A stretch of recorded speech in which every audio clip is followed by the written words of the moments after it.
Bien-aimés, bonsoir, bienvenue à votre émission, le rendez-vous du vendredi.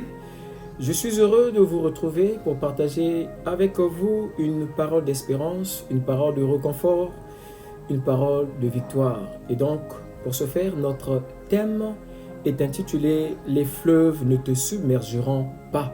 Il est tiré du livre d'Ésaïe, le chapitre 43, le verset 2, où Dieu déclare « Si tu traverses les eaux, je serai avec toi, et les fleuves, ils ne te submergeront point. Si tu marches dans le feu, tu ne te brûleras pas, et la flamme ne t'embrasera pas. » Bien-aimés, remarquez que Dieu ne dit pas « tu ne traverseras jamais les eaux ». Dieu ne dit pas « tu ne connaîtras jamais le feu ». Mais ici, il promet quelque chose de plus grand, sa présence et sa protection au milieu des épreuves. Et donc, peut-être qu'aujourd'hui, tu traverses une période difficile, peut-être que les problèmes s'accumulent dans ta vie, peut-être que tu as l'impression que les eaux montent chaque jour davantage, peut-être même que tu te demandes si tu vas réussir à tenir. Et si c'est ton cas, bien-aimé, ce message est pour toi. Et pour ce faire, par la grâce de Dieu, avec l'aide de Dieu, nous allons découvrir quelques vérités cachées de notre exhortation. La première vérité que nous enseigne ce texte est que les difficultés font partie de la vie d'un chrétien. Les eaux ici représentent les épreuves. Les fleuves ici représentent les situations qui semblent nous dépasser. Le feu représente les moments de souffrance, de pression et de combat.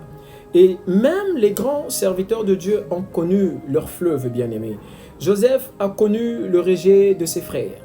David a connu la persécution. Daniel a connu la fosse au lion. Les trois Hébreux ont connu la fournaise ardente.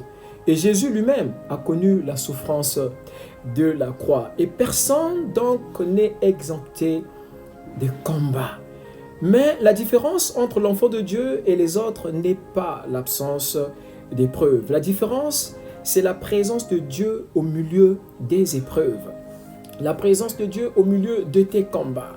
La présence de Dieu au milieu de tes difficultés. Lorsque Joseph était vendu comme esclave, Dieu était avec lui. Lorsqu'il était en prison, Dieu était avec lui. Lorsque Daniel était dans la fosse au lion, Dieu était aussi avec lui. Lorsque les trois Hébreux étaient dans la fournaise, Dieu était avec eux. Aujourd'hui encore, Dieu est avec ceux qui lui font confiance. Et donc, la deuxième vérité est que ce qui vit, c'est-à-dire ce qui vient contre toi, n'a pas le pouvoir de te détruire sans la permission de Dieu. L'ennemi n'a pas le pouvoir de te détruire sans la permission de Dieu. L'ennemi n'a pas le pouvoir de te toucher sans la permission de Dieu, bien-aimé.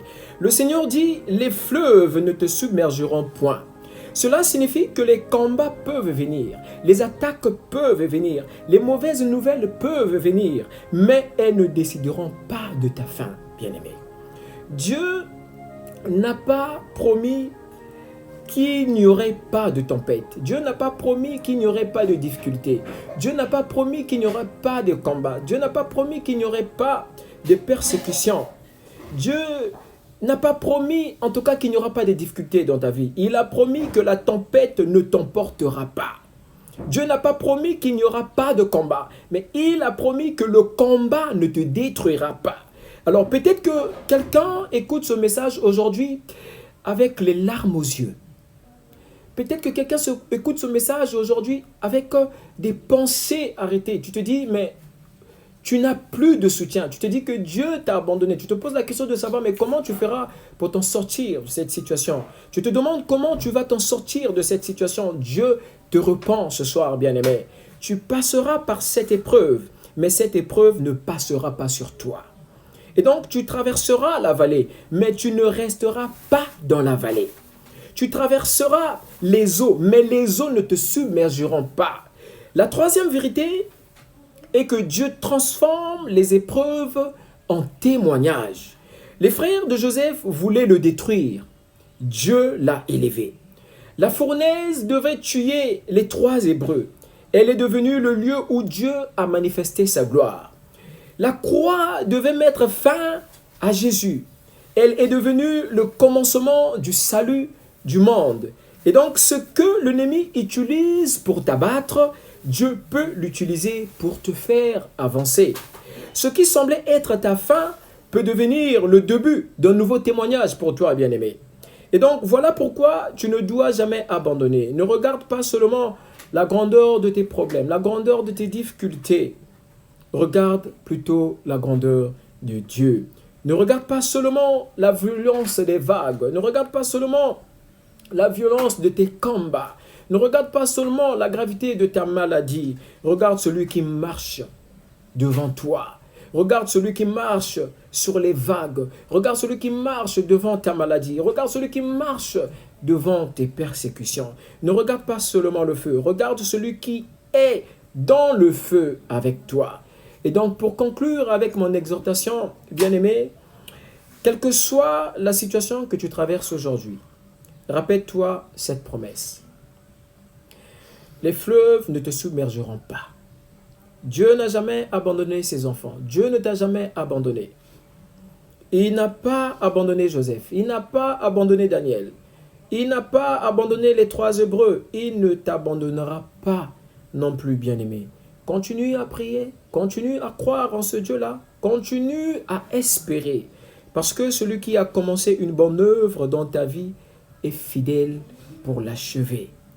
Et donc, les fleuves peuvent être profonds. Le feu peut être intense. Mais ton Dieu est plus grand que les fleuves et plus puissant que le feu. Et donc, que Dieu bénisse sa parole et que cette parole trouve une place dans le cœur de celui qui m'écoute ce soir.